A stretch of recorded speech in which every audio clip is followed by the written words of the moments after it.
Tak dobré odpoledne, dobrý podvečer. Vítám vás na naší posledním dílu, vlastně na posledním díle cyklu o Art Decu. Jsem moc rád, že jste nám zůstali věrní, mnozí z vás, celý tenhle cyklus. A je to pro mě velká čest, kdy tady mohu v Leichterově domě prezentovat mé objevy a fotografie a zážitky z objevování art decové architektuře po celém světě. No a když říkám po celém světě, tak dneska to bude opravdu doslova, protože tedy ti, kteří tady už z vás byli na těch dvou uplynulých přednáškách, tak se dozvěděli něco o art decu v Evropě a něco o art decu v Spojených státech amerických. A dneska se podíváme na art deco ve světě. Budeme trošku cestovat z jednoho kontinentu na druhý. Bude to takový mix vlastně art decové architektury a různých jejich derivátů, jak už jsme i zmínili právě v těch uplynulých přednáškách. Není to úplně jasné, s tím art decem je někdy složité ho trošku nějakým způsobem vymezit nebo přesně pojmenovat, takže i dnes to bude takové trošku složitější, kdy uvidíme nějaké formy art deca, které mají velmi, řekněme, specifický projev nebo nějaké specifické souvislosti, ve kterých i vznikaly. Jo, já si tady ještě vezmu.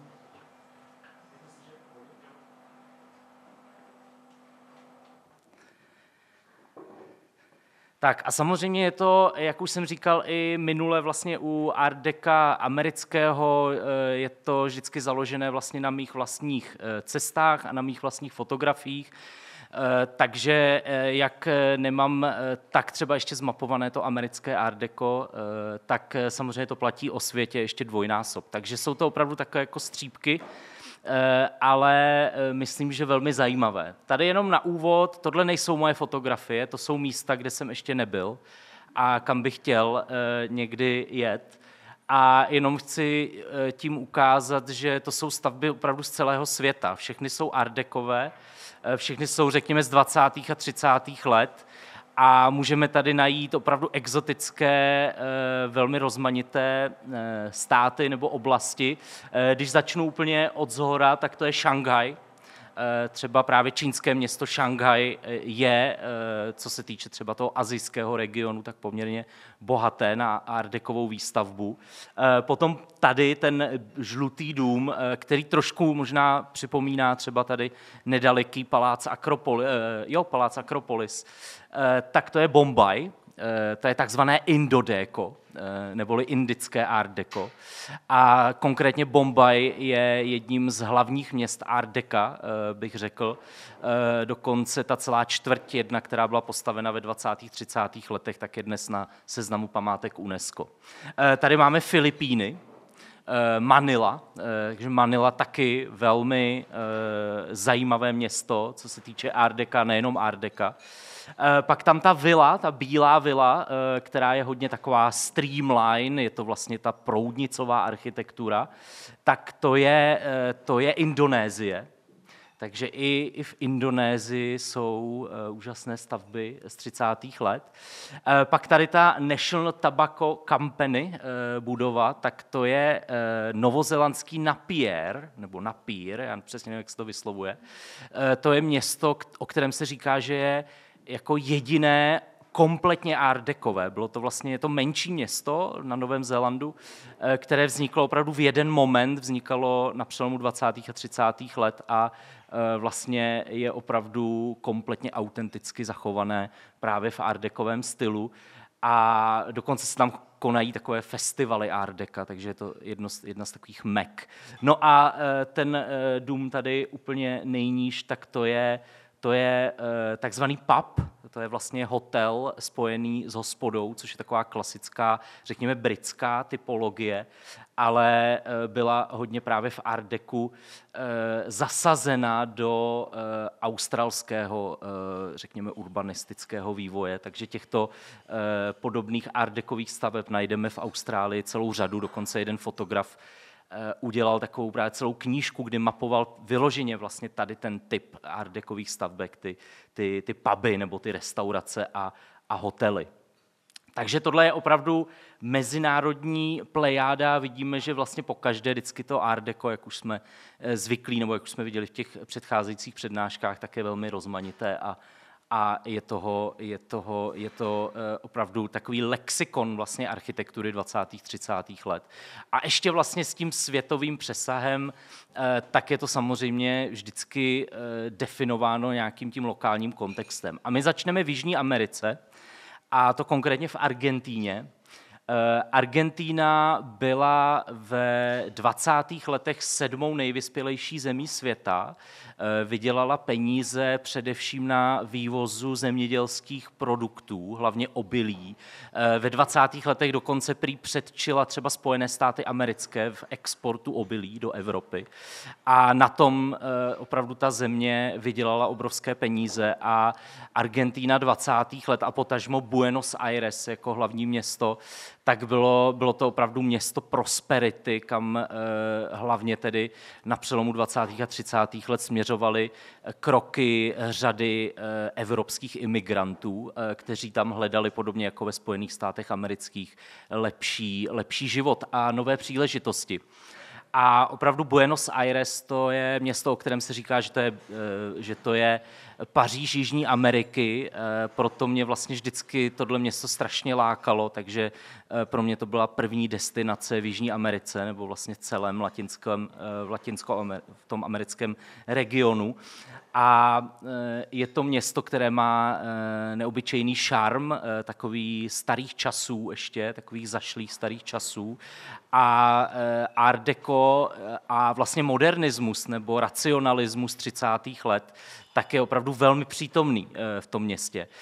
Existují takové tlusté knížky, já do dneška lituju, že jsem si jednu takovou knihu nekoupil v takovém malém knihkupectví se starými knížkami právě v Buenos Aires, která právě pojednávala byl to takový vlastně jako atlas staveb ze 30.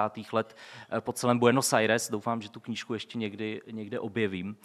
A určitě se tam chci ještě vydat, protože samozřejmě, jak už to bývá na těchto cestách, tak pokaždé, když sedíte v letadle zpátky, tak už zase hledáte v knihách a hledáte nové informace, protože při tom pobytu samozřejmě se vám to začne řetězit, ty informace, a nacházíte nové věci. Takže Buenos Aires je pro mě úplně nekonečnou studnicí a už jsem tam byl 2krát a ještě zdaleka potřebuji tam jet znova. No a my tady začínáme takovou jako naprosto emblematickou budovou pro Buenos Aires a pro tu kulturní a hlavně tedy hospodářskou nebo ekonomickou emancipaci té země během 20. let. Toto je opravdu jedna z nejslavnějších staveb v Buenos Aires, je to Palazzo Barolo, nebo Palacio Barolo. A byla to vlastně kancelářská obytná kulturní budova, byl to prostě palác, který měl všechny ty funkce těch velkoměstských moderních paláců. A do 30. let to byla nejvyšší stavba v Buenos Aires, měřila něco málo přes 100 metrů a vznikla pro jistého bohatého podnikatele pana Barola a jejím architektem byl Mario Palanti. A Mario Palanti, to je takový zvláštní charakter potažmo italské a argentinské architektury, protože on se narodil v Miláně a dokonce v Miláně i zemřel, protože on se pak vrátil vlastně na stará kolena zpátky do Itálie, ale během 20. a 30. let postavil právě v Buenos Aires celou řadu podobně koncipovaných budov, které zase přesně nejsou, řekněme, úplně čistokrevně art decové. Mají docela ranou dataci, jsou vlastně z počátku 20. let, takže ještě třeba konkrétně tato budova 2 roky předtím, než se uskutečnila ta slavná tedy výstava v Paříži dekorativních umění v roce 25. A někdy se o těch jeho budovách říká, že jsou vlastně eklektické, nebo že to je eklektický styl, což je, řekněme, velmi obecné. V tomto duchu bych to možná více ještě zúžil na nějaké neobaroko, ale právě s různými art decovými a už více moderními prvky.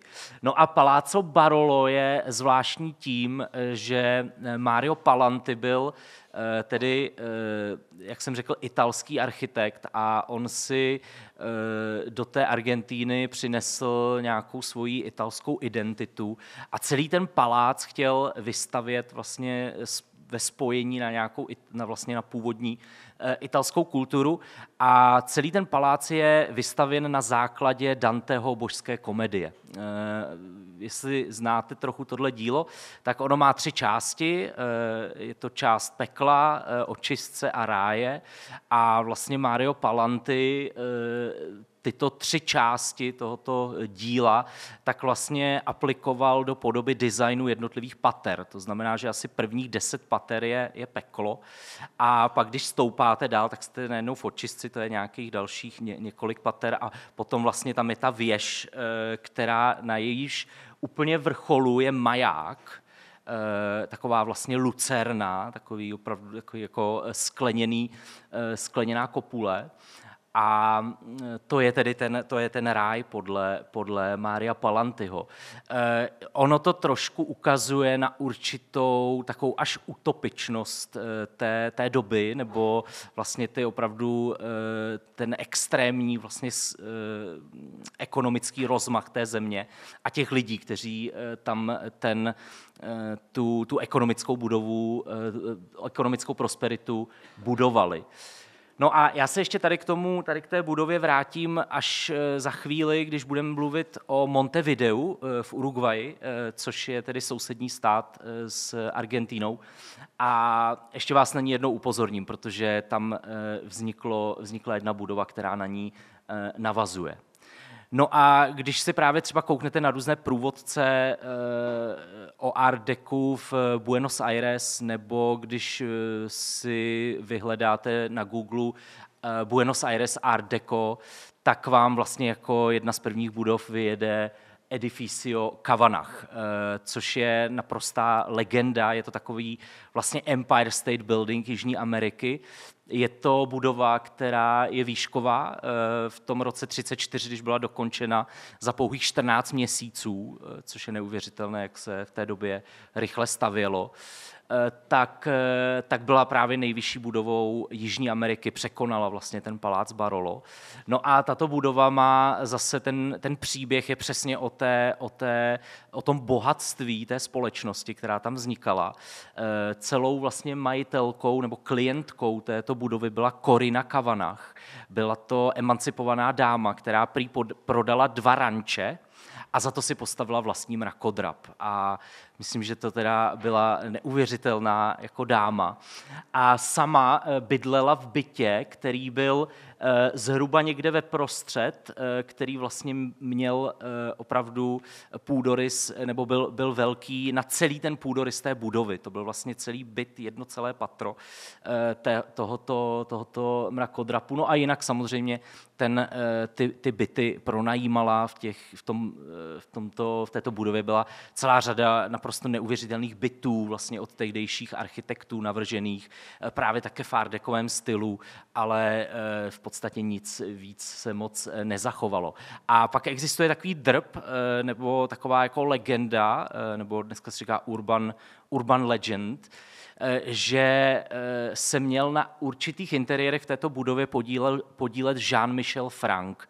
A Jean-Michel Franck to je absolutní guru francouzského interiérového dekorativismu ve 20. a 30. letech a vlastně žádný jeho interiér se nezachoval. Všechny jeho interiéry prostě neexistují, zachovaly se jenom jednotlivé kusy nábytku.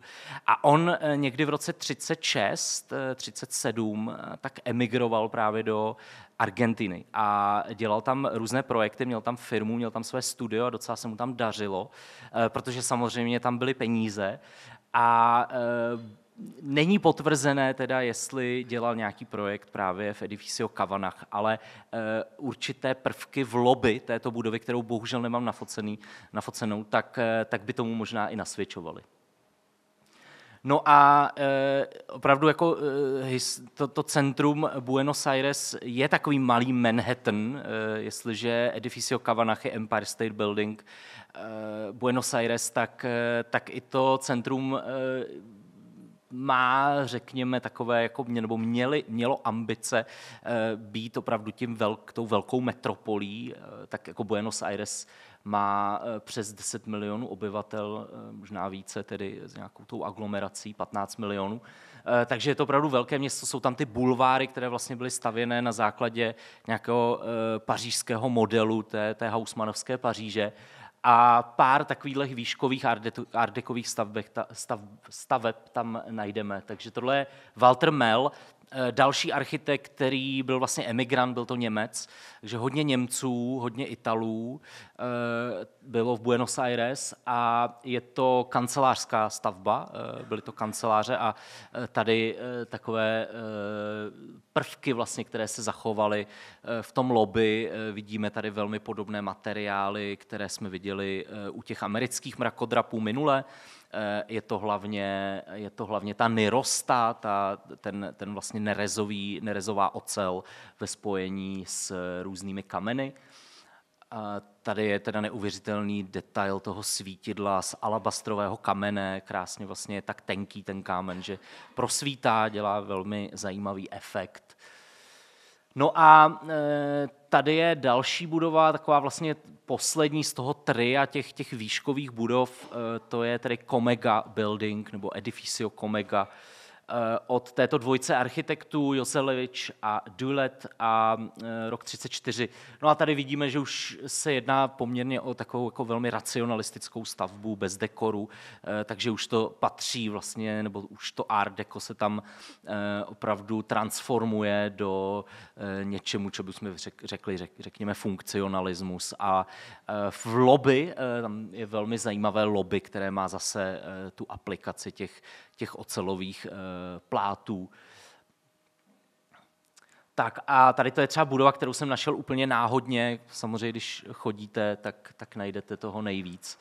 A je to budova, o které jsem se později dozvěděl, že právě v roce 1934 byla vyhlášena jako nejlepší obytná budova v Buenos Aires, nově postavená, od naprosto málo známé dvojice Sastre Armesto a Piu Armesto.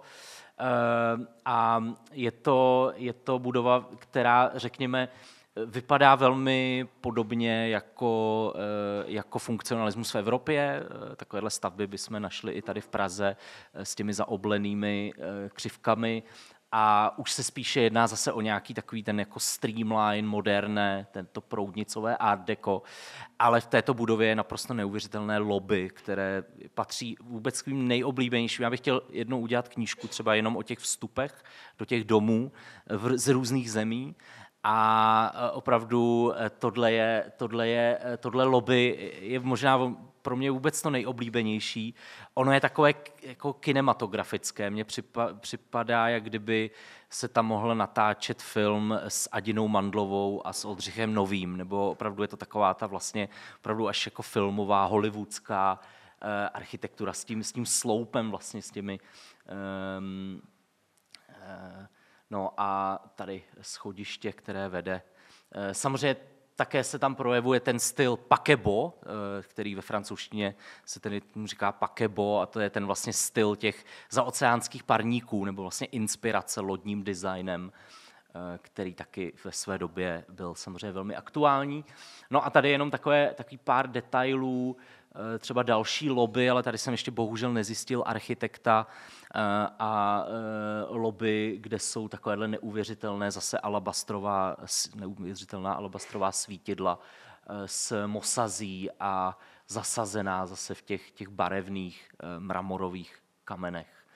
Takže to byla Buenos Aires a teď vlastně se dostaneme k Uruguayi, respektive do Montevidea, což je vlastně, co by kamenem dohodil téměř, protože z Buenos Aires nasednete na loď, na trajekt, asi za 1,5 hodiny jste v Montevideu, nebo za 2 hodiny, takže je to poměrně velmi blízko, je to vlastně přes záliv a ty dvě země měly podobný vývoj, takže to, o čem jsem hovořil v souvislosti s Buenos Aires nebo s Argentínou, tak se týkalo i Uruguaye, i ta byla velmi ekonomicky na tom dobře v té době. A Montevideo, to je opravdu neuvěřitelná, tedy takové místo jako archeologie moderní architektury, protože tam je všechno zachované, všechno autentické, všechno v takovém trošku omšelém stavu, ale vlastně opravdu minimálně tam jsou věci pozměněny a přestavovány a podobně. No a když jsem říkal, že se vrátíme ještě k té první budově Palazzo Barolo, tak to je právě kvůli tomuhle paláci, který vznikal víceméně ve stejnou dobu, trošku později v Montevideu, také od Maria Palantiho a už poznáváte tu jeho architekturu, těch oblých tvarů, to neobaroko, nějaké art dekové. No a tohle je takzvaný Palacio Salvo, který je na hlavním náměstí Nezávislosti v Montevideu a je to budova, která ještě trošku převýšila Palazzo Barolo. A jak jsem říkal o tom majáku na budově tedy Barolo v Buenos Aires, tak tady měl být taky maják. A idea byla taková, která nakonec se ale neuskutečnila, že ty budovy budou tedy mít tak silný vlastně maják, který bude vidět vlastně z těch obou měst navzájem a že se vlastně vždycky vlastně někde nad tím zálivem uprostřed tedy vzdálenosti mezi těmi městy, tak se vlastně ty světla protnou symbolicky. A to mi taky připadá, že to je takový úplně jak z jiného světa, takový ty opravdu ideály o budování nějakého prostě nového světa právě v té Jižní Americe. A tady je velmi zajímavá dekorace od Palantiho, kdy pracoval s motivy místní fauny a flory.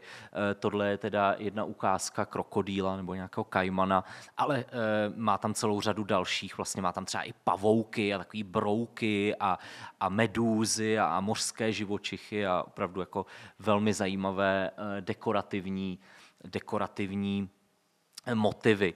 No a Montevideo je opravdu plné velmi zajímavých staveb, řekněme od roku 20 do konce 70. let, takže je tam i jako opravdu vynikající modernismus 50. let a podobně. A to art deco tam je dost přítomné. A v různých opravdu formách je to opravdu taky, třeba v tom New Yorku, když bych to srovnal, tak ty mrakodrapy jsou si velmi podobné často, jsou hodně eklektické, mají vždycky buď nějaký ten jako mezopotámský prvek, nebo nějaký egyptský, nebo májský, kdežto třeba právě v tom Montevideu ty formy toho art deca mám pocit, že jsou více takové abstrahované a jdou opravdu do takových jako experimentů. Tady to je třeba budova Edificio Centenario, velmi důležitá budova pro vývoj moderní architektury v Uruguayi, rok 29, a možná bychom v tom viděli třeba český kubismus. Jo. Tam vlastně takové ty polygonální formy jsou tam hodně vidět. No a tady to je Palacio Díaz, rok 29, od velmi aktivní dvojice architektů Gonzala Vázqueze Barriera a Rafaela Ruana. Tyhle architekti postavili celou řadu art decových staveb po celém Montevideu a řekl bych, že právě Palacio Díaz je takový zářný příklad té americké inspirace právě těmi vertikálními budovami, tedy těmi výškovými budovami, které vznikaly na Manhattanu, a tohle je taková vlastně samozřejmě skromnější interpretace jenom o několika málo podlažích, ale ty, řekněme, ty prvky, které se objevují v těchto stavbách, tak jsou velmi, velmi podobné právě třeba těm newyorským. Tady krásná teracová podlaha s takovým dekorativním motivem, který téměř připomíná nějaké třeba obrazy, možná i Kupky nebo Roberta Delaunay, různých abstrakcionistů 20. let. Tady další edificio Mastil, tady vidíte přesně tohle se mi hrozně jako líbí. Jo? Jako samozřejmě by bylo super, kdyby byla ta budova úplně opravená a jako krásně zrestaurovaná, ale ona ta patina taky má něco do sebe a tohle je prostě to typické Montevideo, takové trošku špinavé. Ale vidíte tam prostě tu úžasnou architekturu pod tím. Edificio Mastil je nedaleko pláže, takže to byla budova, která má má takové domovní znamení u vchodu, které tady teda myslím, že nemám nafocené, ale které je založené vlastně na takovém tom záchranném kruhu z lodí. No a tady je Edificio Lapido od Juana Maria Aubriota. Tohle je taky velmi monumentální budova v centru a byla to stavba, která vznikla pro noviny. Bylo to vlastně vydavatelství. Ta vydavatelství často vlastně jsou takovými jakoby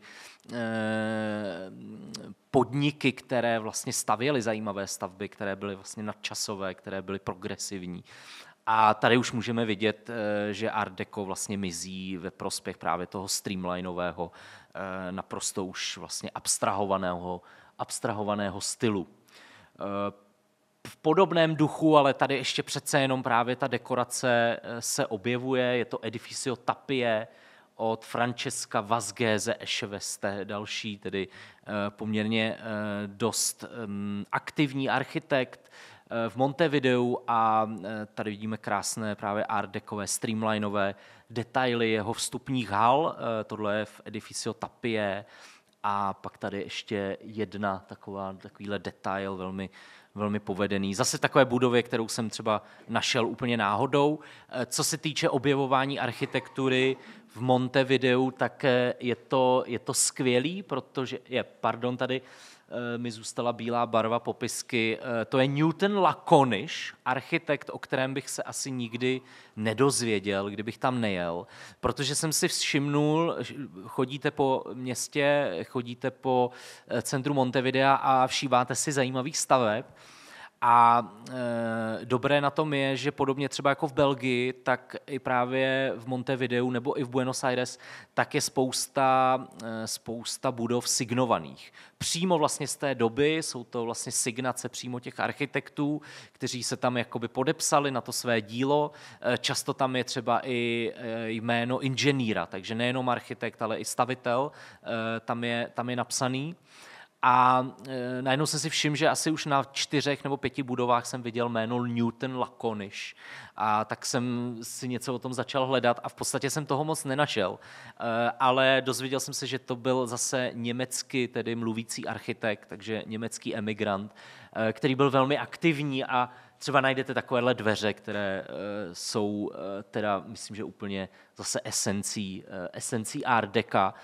A nebo takovouhle nenápadnou budovu, na jejíž straně jsou takhle ty hvězdičky, takové vlastně perforované, takový opravdu velmi jako šarmantní detail, který jsem moc nikde jinde neviděl. No a pak tady máme jeden dům, do kterého se můžete vlastně podívat taky, protože to je muzeum, je otevřené veřejnosti, je to bývalá vila architekta Julia Villamacha Echanise. To je v podstatě možná nejslavnější, nebo jeden z nejslavnějších urugvajských architektů. Pak je ještě Eladio Dieste, který byl ale pozdější generaci, ten dělal od 50. let dál. No a Villamacho je zajímavý tím, že on byl architektem, který teoreticky se, a asi určitě, setkal tady s českým architektem Josefem Havlíčkem, protože těsně po válce, byl vlastně ve skupině, v takové té velké mezinárodní skupině architektů, kteří se podíleli na návrhu a vlastně výběru návrhů k realizaci budovy Spojených národů v New Yorku, kterou nakonec realizovali vlastně v Du, Le Corbusier a Oscar Niemeyer, ale vlastně ti architekti, kteří tam byli z různých zemí, vlastně reprezentovali ty země, tedy těch Spojených národů, tak tam vlastně měli poměrně velké slovo, ten, řekněme, nějaký poradní hlas. A u nás, od nás, tedy z Československa, tam byl právě Josef Havlíček, tedy autor Paláce Radost, a z Uruguaye tam byl právě Julio Villamacho. A Julio Villamacho je hodně zajímavý tím, že on cestoval po Evropě, on byl v Paříži, byl v roce 25 v Paříži a zároveň byl ve Španělsku, kde mu naprosto učarovala vlastně tamní architektura, tradiční španělská architektura, ale i maurská architektura, vlastně muslimská, africká, severoafrická architektura. A pak se vrátil zpět domů a to všechno vlastně aplikoval na svůj vlastní dům. Jehož fasáda je velmi jednoduchá, ale vidíte, že má vlastně takový dekor takových glazovaných keramických reliéfků. Ty čtverečky, ty zelené čtverečky, to jsou přídě lodí. No, jako kdybyste byli vedle nich, nebo kdybyste je viděli zblízka, tak to jsou opravdu takhle přídě lodí a on to vlastně, že to symbolizuje jako ten příchod vlastně té evropské civilizace do Jižní Ameriky. A pak to má i tu zajímavou římsu, kde vlastně jsou taky glazované keramické prvky. A v interiéru, ten interiér je vlastně zase takovou jako fúzí vlastně art deca a už řekněme modernismu nebo funkcionalismu. Jsou tam velmi zajímavé místnosti, každá trochu jiná. Tady třeba takový rafinovaný vestavný svítidlo na schodišti. A vidíte, že už tam měl židle v podstatě ty Breuerovy židle nebo klasické vlastně bauhausovské židle, ale pak se třeba podíváte nahoru nad ten jídelní stůl a tam je takovýhle svítidlo. Jedno z mých nejoblíbenějších svítidel, které jsem vůbec jako mohl nafotit.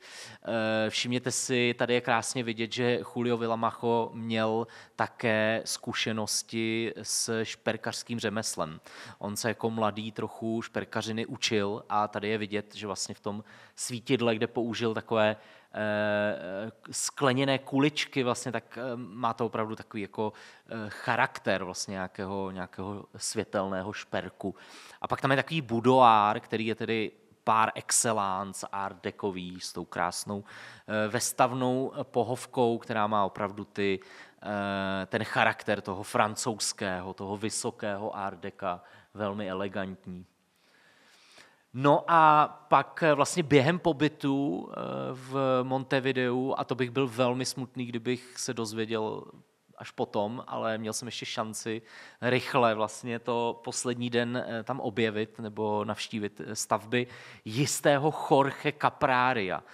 Mně to jméno připadá opravdu z nějakého jako románu, kdyby se psal nějaký román o nějakém architektovi z Jižní Ameriky, tak by se jmenoval Jorge Caprario.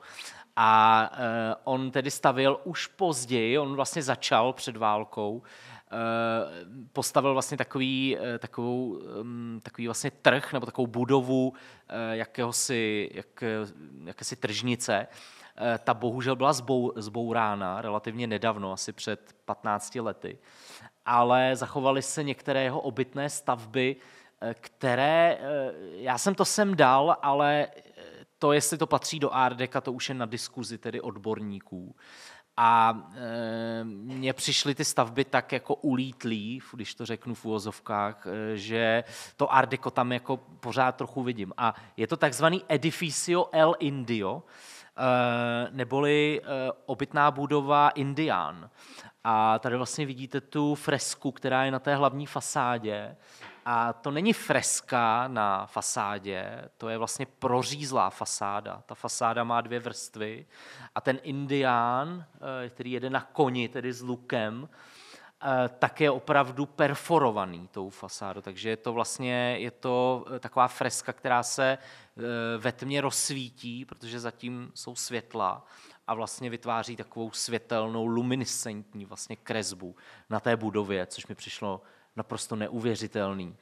A tady to jsem si dělal srandu na Instagramu, že toto jsou literally hottest door I have ever photographed, jako ty nejžhavější dveře a jsou to tedy dveře z mříží, která je v podobě tedy takových plamenů. Tady vidíte vlastně ten detail toho prořezání. Ve své době samozřejmě tento objekt byl velmi luxusní záležitost.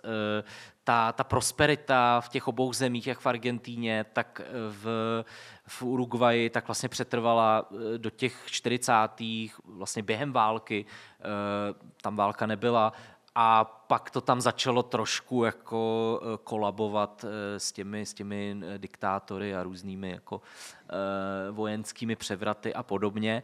Ale každopádně Uruguay je zemí, kam opravdu velmi doporučuji všem jet na výlet, protože je velmi, oni jako hovoří, že to je takové jako Švýcarsko Jižní Ameriky, což s tím bych byl hodně jako opatrný, ale je to menší země na ty obrovské země, které jsou v Jižní Americe a velmi jako příjemná, nebo určitě se tam nemusíte tak bát třeba jako jet do Brazílie, nebo je to takový přece jenom, má to takový evropštější charakter.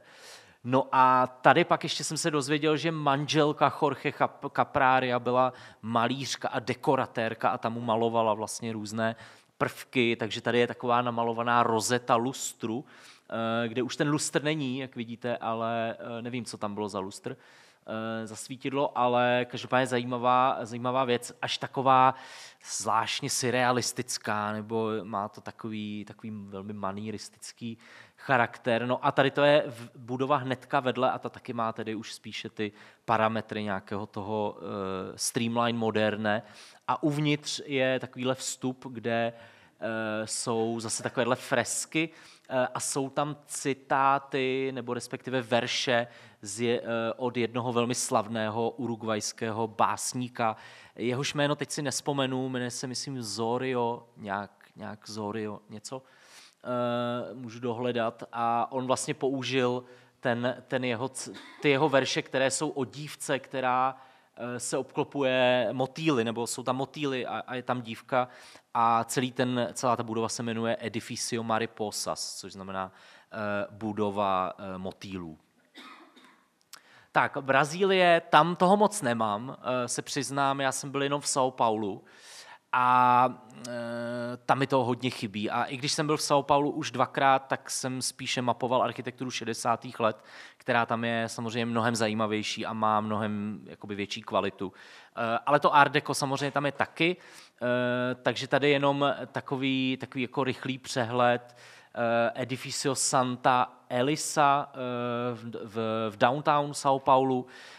Tohle už je jenom zase, když bych to právě měl srovnat třeba s chozením po Montevideu nebo v Buenos Aires a focením, tak jsem nikdy neměl žádný problém, nikdy jsem se necítil jako v nějakém ohrožení, chodil jsem tam v podstatě i ve tmě, večer, pozdě a vždycky to bylo v pohodě.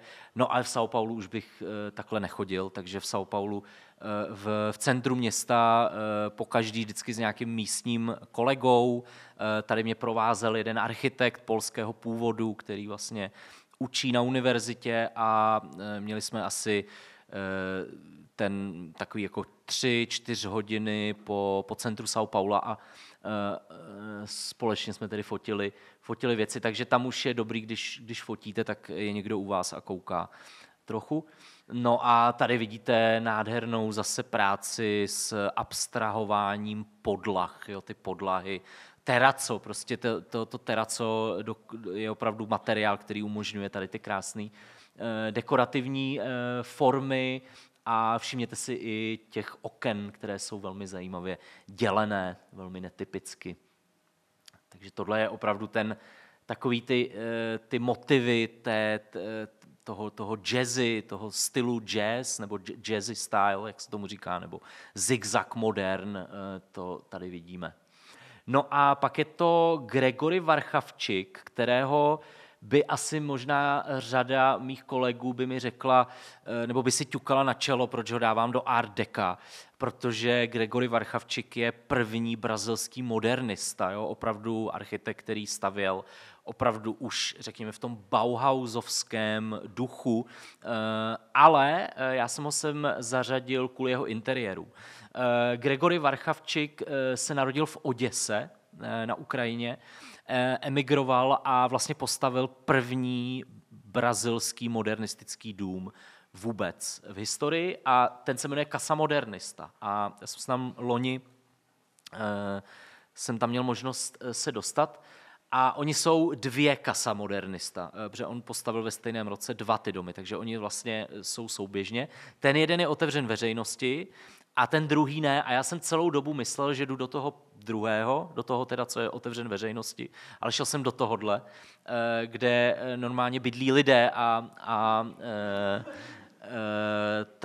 tam vlastně skrze jednu galeristku, která mi tam pomáhala, tak jsme se tam mohli právě podívat.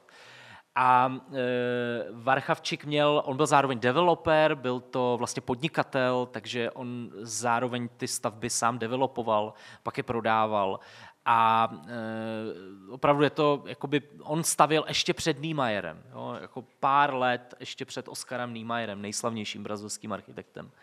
No a já, jak jsem říkal, proč ho tady mám, protože on, ať už ty jeho stavby byly spíše modernistické a funkcionalistické, tak interiéry se stále nesly v takovém, řekněme, takovém těžším, takovém jako hmotnějším stylu, které bychom mohli určitě označit jako Art Deco.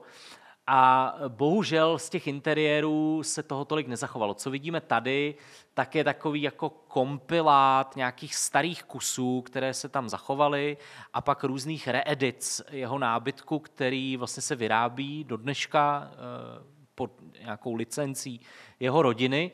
Ale mě tady nejvíc zaujala zase svítidla, jak on pracoval velmi zajímavě s takovými vlastně objemy, prosvícenými objemy. A tohle je svítidlo, které se vlastně nachází takhle jako tady na rohu, tak jako zvláštně, to jako objekt, tak to se mi hodně líbilo a to bych řekl, že je hodně Art Deco, takové geometrické. No a pak tady ještě jeden podobně laděný architekt, Jaime Fonseca Rodriguez, jeho vlastní dům, který se nachází jen kousek od právě Casa Modernista a tady vidíme taky už takové jako funkcionalisticko-streamlinové formy. Já jsem vlastně úplně v první přednášce hovořil tady velmi krátce na začátku o určitých architektech z Francie, kteří vlastně kombinovali Art Deco, ale zároveň dělali průmyslovou výrobu nebo navrhovali pro sériovou výrobu a tak dále. Tím jedním byl Robert Mallet Stevens, což je takový opravdu jako známý francouzský architekt dneska už.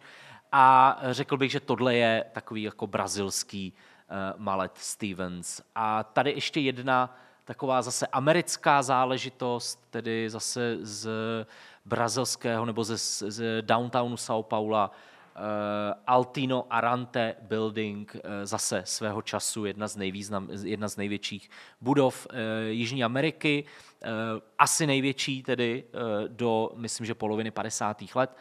A vidíte, že byla dokončena poměrně dost pozdě, už v době, kdy Art Deco bylo dávno vlastně za zenitem. Tak Venezuela, ještě jeden tedy stát z Jižní Ameriky, tady v podstatě hodně krátce, a to u architekta Gustava Vallise. Architekt Gustavo Vallis byl jeden z art decových pionýrů v Caracasu. Tady vidíte podlahu, neuvěřitelnou mozaikovou podlahu kina, které je v centru Caracasu. A tady takový opravdu detail, kterýho bych si ani pomalu nevšiml, Ale tohle je ukázka a já mám rád tady vlastně ten kontext a určitý transfer myšlenek a stylů a podobně, třeba ze starého kontinentu na ty ostatní kontinenty. A tady to je krásný příklad, to je práce Edgara Brandta. A kdo tady byl právě na první přednášce, tak jsem zmiňoval Edgara Brandta, což byl feronier takzvaný, takže umělecký kovář francouzský, který dělal prvky a on udělal to svítidlo tady. A Edgar Brandt to byla opravdu taková vývozní značka francouzského art deca, protože on dělal své realizace na mnoha místech, jak v Jižní Americe, tak třeba i v Japonsku. A tohle je ještě taky Gustavo Wallis, Edificio General Paez. A tady vidíte tedy, že to je hodně budova, která tedy je pořád autentická, ale v velmi špatném stavu. Ta by určitě zasluhovala nějakou rekonstrukci. No a tady ještě poslední projekt právě Gustava Wallise, což je dům, který se jmenuje Piedro Azul. A já tady mám jenom interiér, protože zvenku ten dům vypadá poměrně dost už modernisticky, ale uvnitř je taková záležitost a to jsou tyhle vitráže, které tady dělal další vývozní artikl francouzského art deca, a to je Max Ingrand. Pokud si vzpomínáte na vilu Empine, kterou jsem vám ukazoval v Bruselu, tady na první přednášce, tak tam dělal takové panely, takové skleněné panely leptané, právě Max Ingrand. A já jsem vám říkal, že vás ještě na ně jednou upozorním, tak to je právě dneska. A dneska ho zmíníme ještě jednou. A to byl sklář, vitrážista, designer svítidel a mně se vlastně podařilo nafotit jeho tvorbu už na 4 kontinentech. Tak a ještě tady taková zase pozdní, už hodně pozdní forma art deca, architekt Arthur Kahn, o kterém jsem slyšel takovou hezkou povídku nebo takový příběh, že on developoval vlastně společně s různými bohatými klienty náměstí Altamira. A to je takové podlouhlé náměstí v Caracasu. A úplně na vrcholu toho náměstí tak je právě tady ta budova Edificio Altamira, která tam byla vlastně jako první. A Arthur Kahn měl nějaké potyčky s těmi klienty svými a ti klienti byli třeba lékaři nebo právníci a oni vlastně pořád nevěřili tomu, že vlastně potřebují jako architekta, že si to jako udělají sami vlastně, že tu budovu jakože nemusí investovat do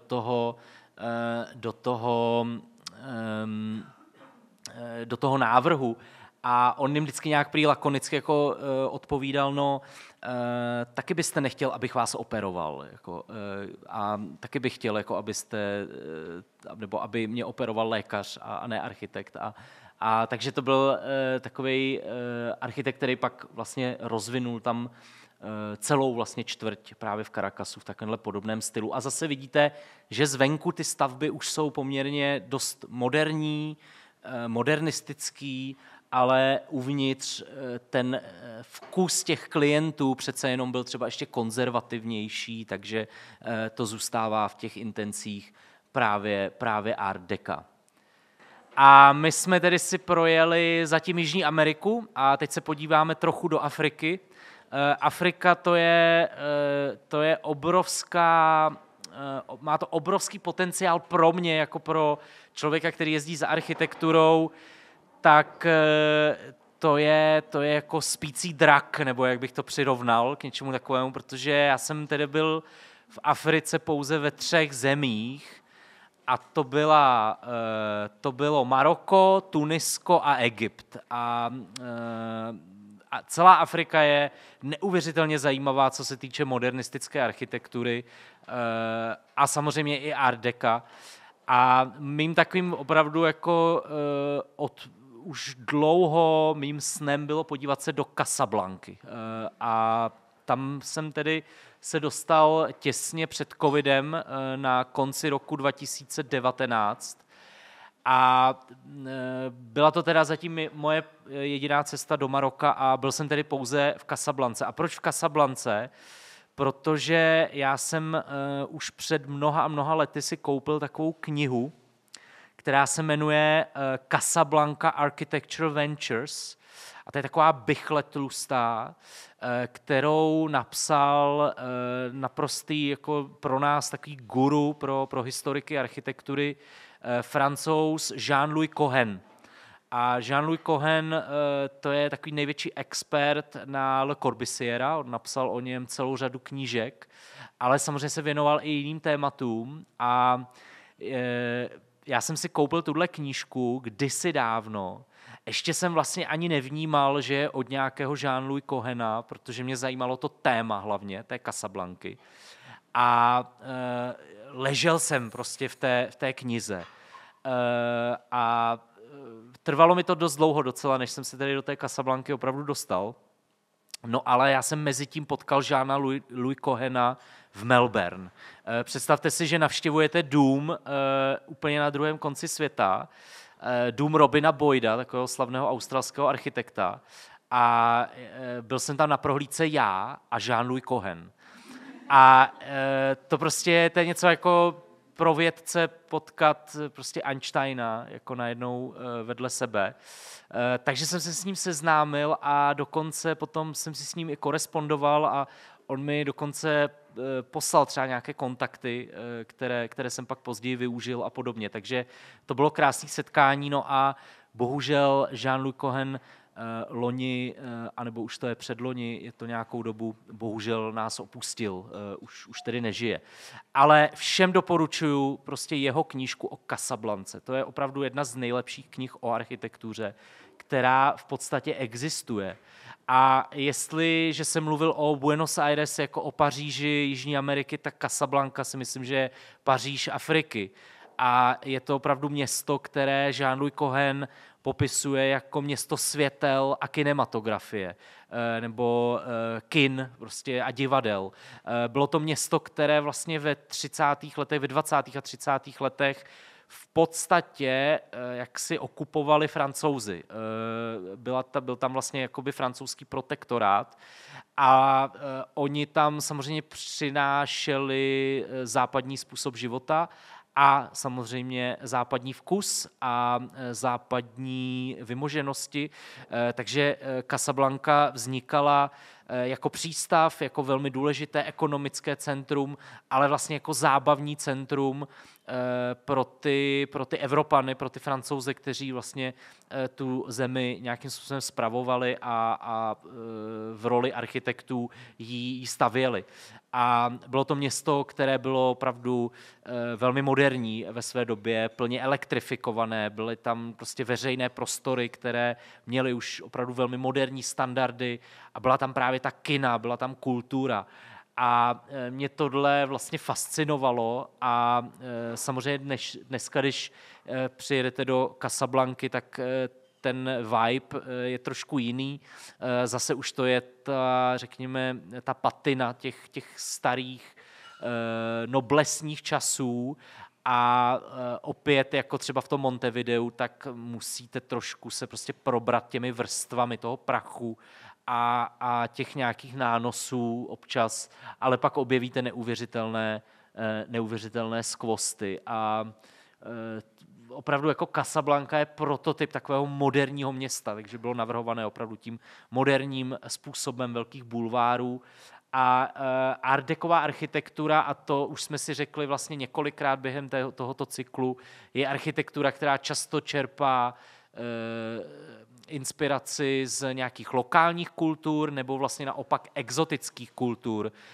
Viděli jsme tu naprostou fascinaci francouzskými dekoratéry, třeba v tom africkém nábytku nebo v africkém umění, domorodém umění.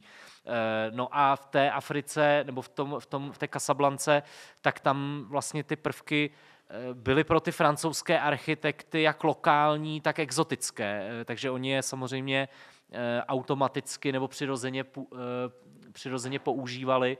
Takže to byly hlavně prvky samozřejmě arabské, muslimské, maorské architektury.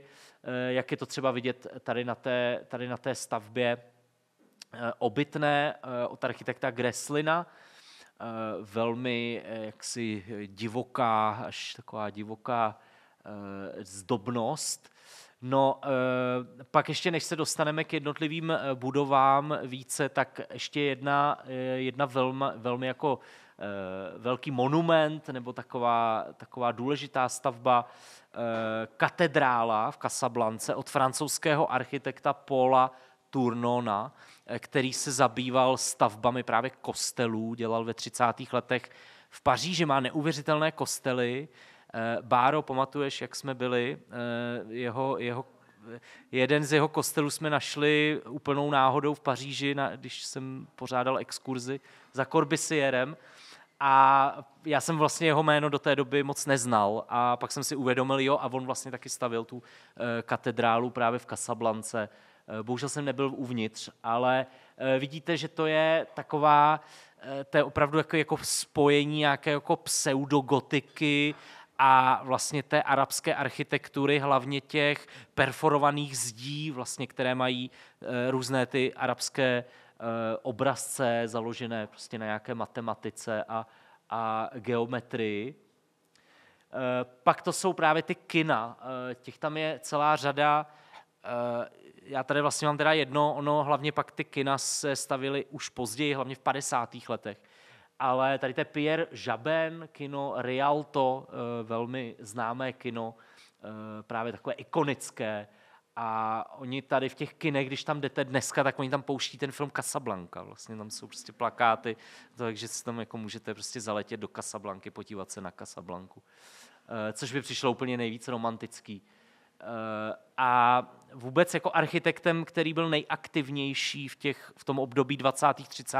let v Casablance, tak byl Marius Boyer, který vystudoval ve Francii, vystudoval Akademii výtvarných umění v klasickém stylu Beaux-Arts, to znamená, učil se rýsovat neorenesanční architekturu, neogotickou architekturu a když právě přišel do Casablanky, tak začal, řekněme, nějakým způsobem aplikovat moderní architekturu a dělal různé obytné budovy.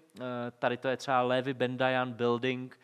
Jsou hodně zajímavý s různými typy třeba vnitřních átrií, aby ty byty byly dobře osvětlené a je to zase někde tak trošku na hraně právě art deca a funkcionalismu a některé jeho stavby mají takovéhle překrásné detaily. Tohle je teda taky prostě úplný festival, úplný gejzír art deca, tady ty paví motivy zase z toho kovu, jo? Ty kovové prvky, opravdu to je taková devíza toho art deca, takže umělečtí kováři opravdu ty měli žně během art decového období. No a tady to je edifice, teda immeuble, neboli budova Assayac, zase od Boyera. A to je dneska už památka. Vidíte prostě, že je jakoby zase taková ošumtělá, ale vlastně kompletně v autentickém stavu.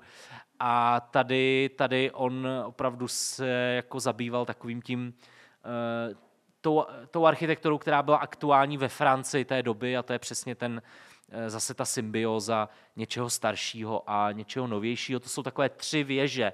Je to celý vlastně blok a 3 věže a uvnitř jsou takové zajímavé tak jako expresivní motivy, třeba tady toho schodiště, kde bych se nezdráhal ani třeba použít nějaký termín jako futurismu nebo expresionismu zase v architektuře.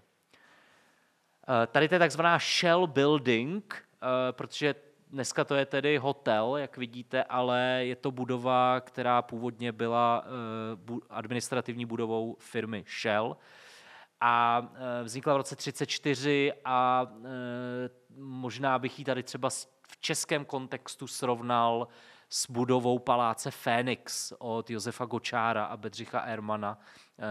Budova, která taky má takové jako art decovo funkcionalistické prvky v tom použití té barevnosti, tak mi poměrně docela jí připomíná. Erwin Hinen, další architekt, tentokrát z Německa, který stavěl v Casablance, hlavně už ve druhé polovině 30. let, kdy samozřejmě to art deco se nějak volně transformuje do modernismu, ale tady třeba zajímavý příklad, že to není nutně chronologicky, že ti architekti často stavěli v určitých paralelních stylech, protože každý klient chtěl něco jiného. A tady krásně to vidíme u dalšího německého architekta, původem německého architekta Edmonda Briona. Tohle je takové náměstí, vlastně, nebo takový kruhový objezd, velmi jako v centru Casablanky. Takže tady to je, řekněme, už takový zase spíše modernismus. Ale když se podíváme na jeho marockou banku z roku 1937, která je vlastně o 3 roky mladší, tak tady vlastně zase převládá art deco, vidíme tam právě tu zdobnost založenou na té tradici té arabské ornamentiky, takže v tomhle duchu to je zase velmi zajímavá jako aplikace art deca v tomhle netradičním kontextu. No a ještě jedna taková ukázka, taky máme takové podobné budovy tady s těmi arkýři, které mají ty tři hrany. Takže zase příklad. No a tady ještě máme Tunis. V Tunisu jsem byl hlavně kvůli jednomu paláci, který tam vznikl v 60. letech pro prvního tuniského prezidenta. O tom někdy příště třeba, až se budeme bavit o francouzském dekorativním umění 50. let, což je moje velké téma a moc rád o něm povídám, ale to sem dneska nepatří. Ale mimo to, samozřejmě v Tunisu jsem to využil a hledal jsem art deco a tam tedy to bylo ještě takové víc pod těmi vrstvami té špíny, bych řekl tak, nebo nechci jako být nějak nekorektní, ale než třeba v té Casablance ještě. A tady Le National Building zase vidíme to úžasné použití té mozaiky. To je prostě to art deco, to je opravdu jako poslední sloh řemesla, to je ta zlatá éra řemesla, kdy opravdu všichni ti tvůrci, všechny ty typy řemeslníků se mohli v úvozovkách na těch stavbách vyřádit, takže to nebyli jenom ti kováři, ale byli to i zpracovatelé mozaik a samozřejmě třeba ti vitrážisté nebo podobně. Tohle je, řekněme, velmi charakteristická ukázka tuniského art deca. Kdyby vás zajímalo, existuje taková knížka, která je, tuším, právě i v angličtině, o tuniské architektuře 20. 30. let, velmi, velmi jako dobrá publikace. A tady za tou budovou jsem právě našel v té publikaci a musel jsem jít asi přes celé město někam úplně na okraj, protože mě tak fascinovala tou stříškou, takovým mini pavilonkem na té střeše a mě to pořád evokuje obláček. Já v tom vidím vlastně takový jako opravdu jako takovou karikaturu až jako obláčku, velmi taková milá stavba, ale architekta už jsem nedohledal, bohužel. A celá řada různých vstupů v tom Tunisku je zase dobrý, že všechny ty budovy jsou otevřený, takže vy automaticky do nich chodíte. To je takový to, když někde často po Evropě nebo různě jinde třeba často vydržím půl hodiny stát před vchodem, než někdo půjde dovnitř, abych se tam dostal, bych si nafotil schodiště. A tady to bylo jako hned, tam prostě všechno. A zase to prostě nemám ty stavby, nemám je vlastně autorizovaný, nebo nedohledal jsem zatím k ním třeba autory, ale všimnul jsem si tady toho třeba zajímavého motivu, který se opakoval hned v několika stavbách. Tady ty takový jako obdélníkovitý mozaiky na schodištích, nebo tady. Jo, a tohle je taky velmi charakteristický slovník, tedy art deca, zase tady ty jakoby rytmické, jazzové motivy v podstatě taky takové obláčky to jsou. No a architektem, který je tam takový víc jakoby prominentní, nebo byl v té době, tak byl zase Francouz René Audineux, hotel Ritz, pardon, to tam mám špatně, to je Ritz jenom, rok 32 a hnedka naproti taková obytná budova, kde teda je velmi hezký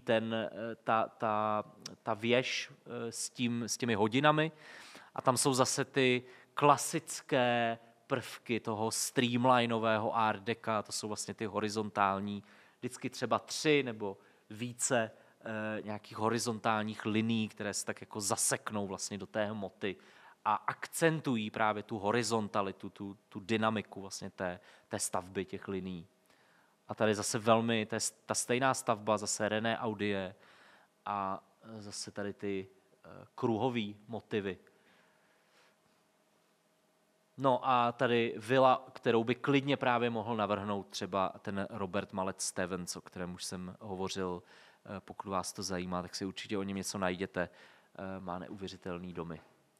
Tak a teď se úplně přesuneme do Austrálie, ale tam to mám hodně děravý, takže je to takový hodně krátký, protože když jsem byl v Austrálii, tak jsem ještě tolik art deco, nebo jakoby už jsem ho reflektoval, chtěl jsem ho vidět, ale převážily stavby hlavně z 50. a 60. let v Austrálii.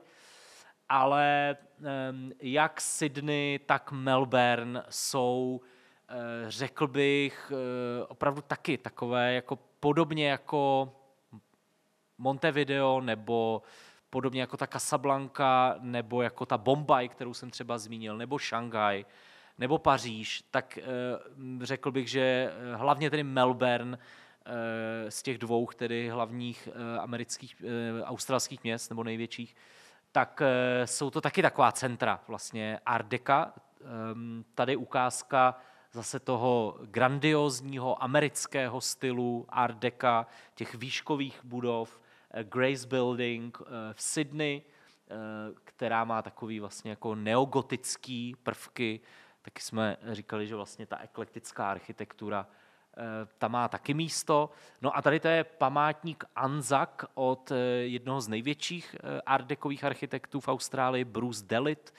A památník Anzac to je vlastně memoriál, který začal vznikat a plánovat se už po skončení první světové války. Nakonec byl teda dokončen až ve 30. letech. A je to vlastně oslava všech australských vojáků, kteří se účastnili první světové války. Bylo jich 120 000 a když přijdete do toho památníku dovnitř, což tady není vidět, bohužel, tady mám jenom takovýhle detail, ale tam je kopule a tam je mozaika ze 120 000 hvězdiček, vlastně, které upomínají tedy tady té síle, která šla pomoct Evropě. Tak a tohle jsem si dlouho myslel, že je taky Bruce Delit, architekt, ale nakonec vlastně nebyl, protože on vypracoval nějaký plán, původně na kino Minerva, dneska kino Metro, a nakonec ten plán byl přepracován těmito architekty Crick a Furse, což byli experti vlastně na právě architekturu kin a divadel. A tady to je opravdu velmi typická ukázka toho vlastně hollywoodského stylu, té art decové architektury. Minule jsem ukazoval asi 2 nebo 3 příklady právě těch amerických, kalifornských kin, které často měly na sobě tu formu, tu streamlinovou, tu proudnicovou, takže to je krásně tady vidět. Ty kina často, a to je takové zajímavé téma, že oni se vlastně stávali jakoby reklamou zároveň, že ty budovy vlastně byly určitou reklamou sami o sobě, protože samozřejmě lákali návštěvníky na ten svůj obsah. No a tady to je hrozně zajímavá stavba John Brogan, Wildefell Gardens, a tady mám špatně rok, to je 34, o 10 let mladší. A to je tedy absolutní streamlineové, jaksi, já nevím, prostě fantazie úplně Neuvěřitelná budova. To jsou byty, jsou to kaskádovité terasy, které, jak vidíte, jsou takhle, mají několik vlastně kaskád a jsou dvě takhle, že uprostřed je zahrada, která je zavřená, která slouží jenom pro rezidenty a tu zahradu lemují takhle dvě křídla těchto bytů a vidíte, že mají velmi charakteristický převislý střechy a ty zaoblený okna, takže to je naprosto nádherný příklad tedy proudnicového art deca. A tady u té budovy je takový jako mýtus, taková další legenda panuje, že architekt Brogan byl v Evropě ve 20. letech, nebo někdy na konci 20. let, dělal studijní výlet, cestoval hlavně po Německu a že prý v nějakém německém městě viděl úplně totožnou budovu a pak ji zkrátka obšlehnul jenom. Jo. Že to vlastně vůbec nebyl jeho nápad. Ale já jsem dokonce s takovou australskou novinářkou, která se potom pídila, tak jsme o tom diskutovali a vlastně jí se vůbec nepodařilo najít jako tu původní budovu, která by to tedy mohla být. Dokonce mě tím, jako, že jsem jí pomáhal, že jsem taky zkoušel hledat a nic jsme nenašli. Takže já si myslím, že to je zase taková trošku nějaká legenda a možná se inspiroval Erikem Mendelsohnem nebo podobnými architekty v Německu, kteří stavěli podobným stylem tady těch proudnicových křivek, ale že by byla nějaká opravdu velmi totožná budova, to se nám zatím nepodařilo najít, ale všechno je možné. No a pak tady mám Melbourne, tady mám vlastně manželský pár Walter Burley Griffin a Marion Mahony Griffin. To jsou američtí architekti, kteří přišli do Austrálie z jediného důvodu, a to díky tomu, že vyhráli obrovskou mezinárodní soutěž, která se vypsala na stavbu nového hlavního města Austrálie, Canberry. Protože Canberra jako hlavní město je vlastně postavené na zelené louce a od počátku vlastně od konce prvního desetiletí 20. století tak se začalo plánovat a právě manželé Griffinovi tuto zakázku vyhráli a v podstatě pak už velkou část života strávili v Austrálii a nezabývali se jenom Canberrou, ale samozřejmě věnovali se i jiným zakázkám, které přicházely. Zajímavé je, že oni byli vlastně žáci Franka Lloyda Wrighta, kterého jsme tady zmiňovali minule, a dneska ho ještě zmíníme v závěru přednášky. No a i ta jejich architektura je velmi ovlivněná právě tím neomajským nebo tím majským stylem, který Frank Lloyd Wright používal na ty své budovy, na ty takzvané budovy textilních bloků, o kterých jsem tady hovořil, někdy kolem roku právě 20 až 25. No a tohle je divadlo Capitol, neuvěřitelný dům, který byl zrekonstruován relativně nedávno. Já jsem tam byl ještě před rekonstrukcí, takže jsem se bohužel nedostal dovnitř, ale tady vlastně máte ty exteriérové fotky, to jsou moje, ale tam nahoře je ještě jedna fotka, kterou jsem teda musel stáhnout, což je ten hlavní sál a vidíte tam ty neuvěřitelné krystalické formy, které právě jsou takové vlastně jako betonové moduly, které vytváří takovouhle velmi netradiční, bohatou strukturu, která právě připomíná ty Wrightovy neomajské stavby. Tak a už jsou před námi poslední dvě země, a to Japonsko a Indie. A Indie bude už takovou jenom tečkou na závěr. No a v Japonsku nám to pěkně navazuje, protože jestliže chceme mluvit o vlastně vzniku moderní architektury v Japonsku, tak nelze pominout jméno právě Franka Lloyda Wrighta. Wright přišel nebo do Japonska se dostal někdy kolem roku 1919, kdy tam začal navrhovat a dělat nebo pracovat na návrhu hotelu Imperial. Hotel Imperial byl velmi starý hotel v Tokiu a na začátku tedy 20. let nebo na konci 10. let tak bylo rozhodnuto o jeho rekonstrukci, o výstavbě vlastně nového hotelu a celá ta práce byla svěřena právě Franku Lloydu Wrightovi i z toho důvodu, že Japonsko v té době se pomalu začalo otevírat západnímu světu a chtěli vlastně vybudovat hotel, který by byl vlastně takovým jako prvním západně orientovaným hotelem, který by uspokojil, řekněme, západní klientelu lidí z Evropy, ze západního světa, kteří vlastně začali pomalu do Japonska cestovat za obchodem a podobně.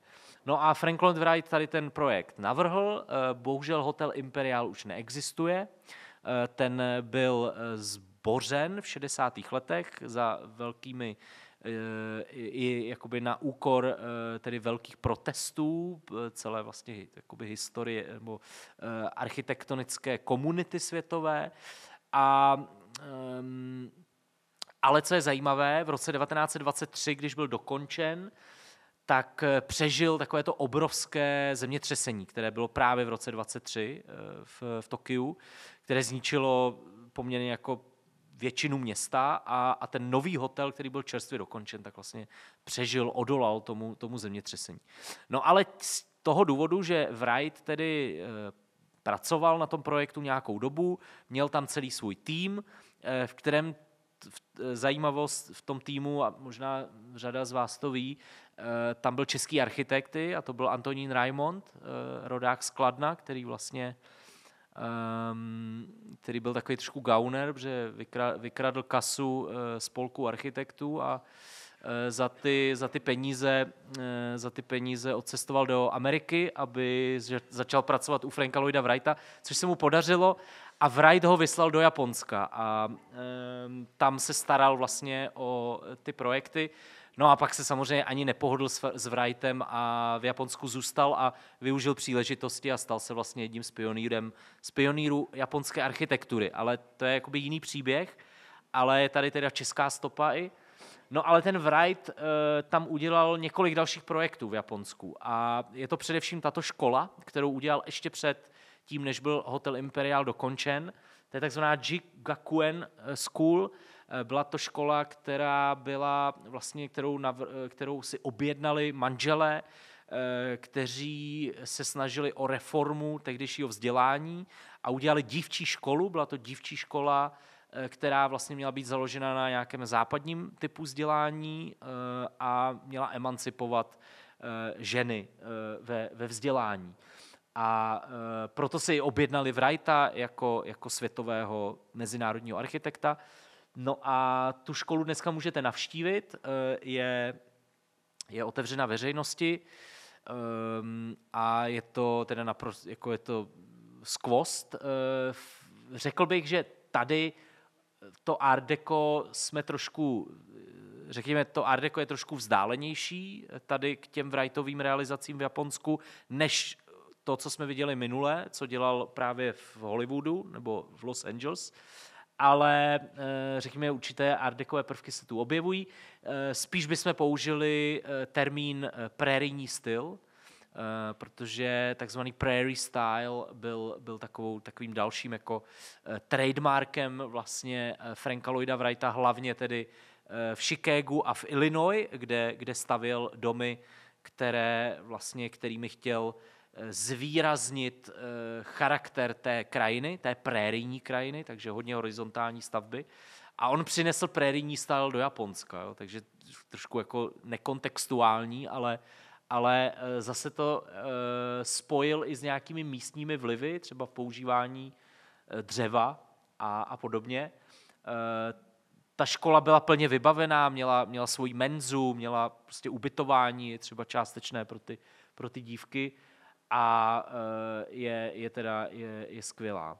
No a pak je druhý projekt, který se mi podařilo navštívit a který taky můžete navštívit, je to Yodoko Guest House, neboli tedy dům pro návštěvy Yodoko, což není jeho původní název. Původní název je Yamamura Residence, protože si ji postavil jistý pan Yamamura a v roce 24 v Ashie nedaleko Kobe a Osaky. Je to asi 20 minut vlakem od Osaky, vystoupíte a jdete pěšky a můžete tady ten objekt také navštívit. Je otevřen veřejnosti. A je to teda, já jsem doposud neviděl tolik projektů Franka Lloyda Wrighta s tím, že on jich realizoval asi 500. On má jako něco kolem 450 jich zachovalých a existují. Takže mi to hodně chybí, já jich mám třeba tak 15, 20. Ale musím říct, že tenhle dům pro mě je možná jako nejoblíbenější zatím. A on opravdu zkombinoval ten svůj neomajský styl s určitými jakoby japonizujícími prvky. A co je hlavně zajímavé, tak on použil lokální kámen, takový velmi porézní kámen, který má opravdu v sobě takový hodně dírky a je hodně strukturovaný. Takže to není beton, takže on samozřejmě pracoval i s betonem tady, ale ten kámen vlastně tady hraje v podstatě tu roli těch jeho betonových bloků, které on používal v těch svých domech. A celý ten dům je původně vybaven třeba tady tím úžasným setem stolu a tady těch židlí. A je to opravdu velmi charakteristický Frank Lloyd Wright, tedy v plné své síle.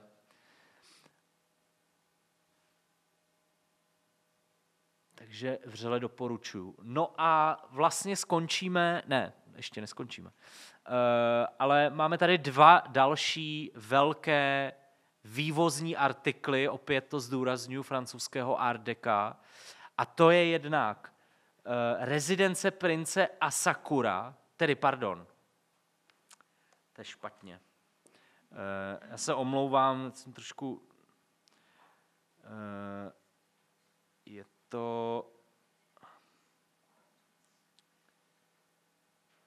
to rezidence prince Yasuhiko Asaky. No, takže, mám to stejně špatně.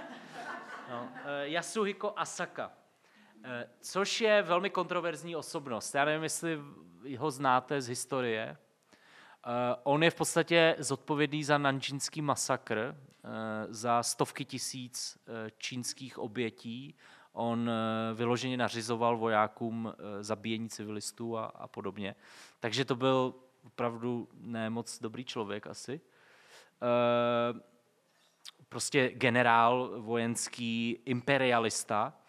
A tady vlastně ta architektura se trošku setkává právě s těmi imperiálními ambicemi Japonska, které tedy ve 30. letech a ve 40. letech až do roku 45 tedy tato země měla. A v podstatě tady to tak trochu začíná. Ten princ Asaka tak byl ve Francii, studoval ve Francii, v Paříži ve 20. letech. Žil tedy, řekněme, západním způsobem života, oblíbil si západní vkus a podobně. A když se vrátil na začátku 30. let do Tokia, tak říkal, ne, svému tatínkovi, císaři, já nebudu žít v klasickém japonském domě, já chci mít západní dům. A nechal si postavit takzvané Teien Art Museum, což je současný název tohoto objektu. Dneska je to muzeum, takže ho taky můžete navštívit. Je otevřené běžně, ani se nemusíte rezervovat. A je to v takovém nádherném parku uprostřed zahrady a byl to palác, který vlastně navrhli francouzští dekoratéři a francouzští architekti a další řemeslníci. Takže to je ten právě další export toho francouzského art deca směrem do úplně nových krajin. A je to tedy, troufám si říct, asi nejzachovalejší interiér francouzského art deca, ale je tedy v Tokiu. Takže to je trošku komplikované ho navštívit, nebo víc, než kdyby byl v Paříži třeba. No a tady vidíte tedy ty úžasné haly, které opravdu se zachovaly se všemi detaily a tady opravdu byl nejenom Henry Rapin, kterého jste viděli tam v tom popisku prvním, což byl profesor interiérového designu, byl to například vlastně učitel Charlotte Perriand, byl to interiérista, autor nábytku a podobně. A ten se zase spojil s různými dalšími francouzskými tvůrci a ta jména už tady padala buď dříve dneska, anebo před týdnem. A to je třeba René Lalique, který dělal sklo a dělal skleněné lampy do tohoto objektu. No a nebo můj absolutní hero, můj absolutní hrdina, a to je právě ten Max Ingrand, kterého už jsem tady zmiňoval. A myslím, že tohle je nejhezčí dílo Maxe Ingranda, to jsou leptané panely skleněných dveří, jo, to je sklo, které je leptané tedy a jsou to neuvěřitelně fantastický dekorativní motivy. Všechno vlastně velmi abstrahované a pak tam jsou ještě takovéhle další, které už jsou takové hodně organické. Ten Max Ingrand opravdu doporučuji, koukněte se na něj. Třeba na Google, co dělal i za svítidla, tak jsou neuvěřitelný.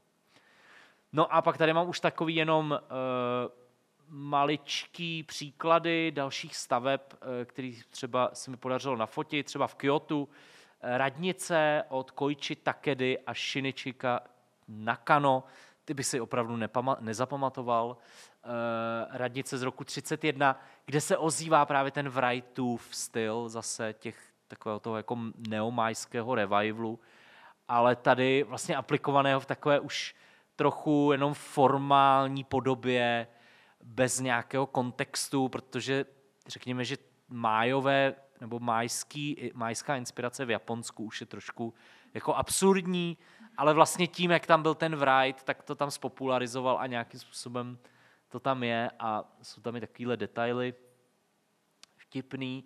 No a tohle je moje oblíbená art decová budova v Japonsku, to je taky v Kyotu, Mainichi Building od Takedy Goichi, a to byla zase budova novin, jo, takže to bylo vydavatelství a dneska ta budova se jmenuje 1928 a je to vlastně kulturní budova, jsou tam různé workshopy a nějaký taneční lekce a podobně, takže dneska už to taky neslouží jako vydavatelství, ale už je to i památka teda, takže to je taky dobrá zpráva, protože přece jenom ta památková péče v Japonsku je trochu složitější a nefunguje tak, jak by možná měla, nebo jak bychom si my milovníci architektury přáli, ale ty art decové budovy už většinou jsou na seznamu památek a jsou nějakým způsobem chráněny. No a tady to je studio Soheico Ikoma Building v Osace, řekl bych i takový možná vliv nějaké holandské architektury, holandského expresionismu, cihlové architektury. No a další tady Takeo Yasui Koraibashi Namura Building, taky Osaka. No a pomalu samozřejmě to zase, jak to bývá a jak už jsme to viděli i v těch předešlých příkladech, v těch 30. letech už začíná to art deco válcovat modernismus, takže tady to je jedna z nejikoničtějších staveb, přirovnal bych ji v Japonsku třeba, nebo k naší třeba právě Radosti od Josefa Havlíčka, Karla Honzíka. Takhle důležitá je pro japonskou moderní architekturu takzvaná Osaka Gas Building, takže to byla velká administrativní budova, která vznikla pro tedy tuhle korporaci, která obchodovala s olejem, s ropou, s energetikou. No a Indie, tam jsem sice byl, ale art decových staveb jsem nafotil asi 2 jenom, takže vám neukážu ani jednu moji fotku z Indie, ale ukážu vám takový opravdu, a to jsem právě říkal, to je taková tečka, a to je tahle knížka, teda já vám to téma odprezentuju skrze knížku, kterou jsem si koupil. Nahoře vidíte portrét Maharáži státu Indor. Že Indie má státy různé a konkrétně ve státě Indor byl Maharáža se svojí ženou, který stejně jako ten japonský princ, tak byl ve 20. letech v Paříži. A v Paříži se seznámil s avantgardou. A třeba tyto portréty pro ně vyfotografoval Man Ray, slavný surrealistický umělec. Takže on byl opravdu, ten Maharáža byl mezi tou absolutní vlastně avantgardou, tou elitou tehdejší a podporoval je samozřejmě, byl velmi štědrý, takže od těch lidí kupoval ty věci a podobně. No a když se vrátil v roce 1930 se svojí chotí do Indoru a měl se stát maharajdžou, no tak taky nechtěl klasický dům, ale chtěl mít moderní dům podle tehdejší francouzské avantgardy. A najal si architekta Eggharta Muthesiuse, což tedy nebyl překvapivě Francouz, byl to Němec, aby mu navrhl palác. A ten palác se jmenuje Manik-Bak. A ten palác vznikl a zatímco tedy exteriéry dělal právě Egghart Muthesius, tak interiéry byly svěřeny celému týmu francouzských designérů a dekoratérů. A mezi těmi dekoratéry a designéry byly takové osobnosti, jako třeba Eileen Gray, s kterou jsem tady začínal téměř před těmi 3 týdny na té první přednášce, nebo třeba právě Charlotte Perriand, nebo třeba Louis Sognon se svojí spolupracovníci Alix, udělal třeba takovéhle čtecí křesílka s vestavěnými lampami a ten palác se stal prostě výkladní skříní francouzského designu. A ten design ale už taky prostě osciloval někde mezi art decem a modernismem, protože tam protože tam byl i nábytek třeba od Corbusiera a podobně. A vidíte, že i tady dole vidíme, že už to je hodně takové prostě ocelové, to sklo a chrom a opravdu ty interiéry byly naprosto geniální. Tady to je právě, myslím, postel, kterou dělala Eileen Gray, takovouhle speciální vestavnou postel. No a tady k tomu paláci se váže taková historie, která ještě není o art decu, ale je o sbírání designu, protože během 20. století se v určitých období byly módní různé trendy nebo různé styly. Jestliže v 60. letech hlavně sběratelé nábytku sbírali secesy, tak v 70. letech to bylo art deco a v 80. letech začal modernismus a trubkový nábytek. No a právě tento palác byl v 80. letech celý vyklizen, bohužel, protože potomci maharajdži se zase zpátky rozhodli, že chtějí žít zase klasicky, indicky, a ne moderně, tedy moderně, jak to bylo ve 30. letech moderní. No a ten nábytek kompletně prodali v takové legendární aukci, která se uskutečnila na počátku 80. let v Monaku. A byla to vlastně jedna z prvních aukcí, u které byl jeden můj přítel, Fulvio Ferrari, takový kurátor a sběratel designu z Itálie. A on mi o tom právě vyprávěl. A on vyprávěl o tom, že to byla prostě, že se prodával ten nábytek z tohohle paláce a že to byl naprosto mezi sběrateli jako úplně změna diskurzu, že najednou se ti sběratelé přeli o ocelové židle, které ještě před pár lety nikoho nezajímaly a měly úplně minimální hodnoty na tom aukčním nebo historickém trhu. A najednou tam ten modernistický design dostal prostě ten jako drive a od té doby vlastně se stal jako fenoménem vlastně ve sběratelství. Takže bohužel tenhle palác už vůbec neexistuje, nebo existuje ta jeho budova, ale ty interiéry jsou fuč a je to teda strašná škoda. No a abych jenom doplnil, jakým způsobem Maharaja z Indoru, teda jak opravdu pojal svůj životní styl, nebo řekl bych lifestyle, že byl opravdu posedlý prostě designem a chtěl mít všechno dokonalé, tak já jsem tady zmínil někdy v první přednášce termín Gesamtkunstwerk, jako totální umělecké dílo, kdy architekt vytvoří budovu a může do ní navrhnout všechno na míru, všechno přímo pro toho klienta, všechno dává smysl, všechno je propojené, ať už to jsou vitráže, malby, nábytek, koberce, zábradlí a podobně. A já si myslím, že pan Maharaja z Indoru byl jako tuhle myšlenku Gesamtkunstwerku nebo toho totálního uměleckého díla dotáhnul do absolutního extrému. Protože on, když už tam měl ten tým, který mu dělal ty interiéry, tak on ještě řekl, no tak já bych chtěl ještě svůj vlak, protože se budu pohybovat po Indii vlakem. Takže on měl speciální navržený vagón, který byl taky navržen těmi francouzskými dekoratéry. Potom si nechal navrhnout loď na jezero, která ale nebyla realizovaná, myslím. A nebo, teď si nejsem jistý. Pak si nechal navrhnout letadlo nebo měl Junkerse německého. Ne, myslím, že to byl jiný letadlo. To bylo britský. To byl nějaký, teď nevím značku, Havilland asi. A měl interiéry taky toho letadla, tedy navržený taky od Francouzů.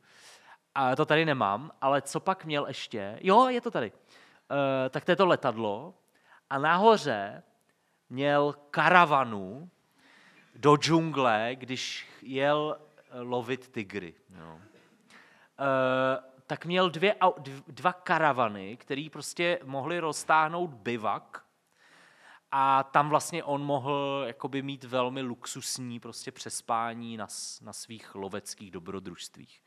Takže tohle já považuji v podstatě za takovou tečku vlastně za tím art dekem, že to je opravdu někdy až ad absurdum, že je to styl, který všichni samozřejmě asi obdivujeme a máme ho rádi a je to prostě fascinující.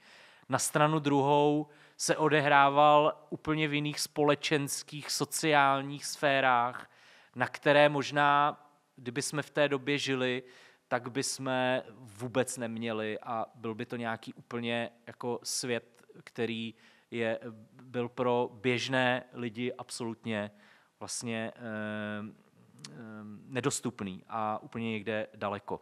Takže to je i art deco a vlastně i celkově přesně ta koloniální tíha všech těch zemí jako Maroko, Tunisko a Indie, tak to je taky ještě ta problematická stránka art deca, ale já už jsem ji tady zmiňoval vlastně při té první přednášce, že opravdu je to styl, který z dnešního pohledu může být chápán jako určitá umělecká propaganda evropských států, které si podmaňovaly v podstatě země v Africe a země třetího světa.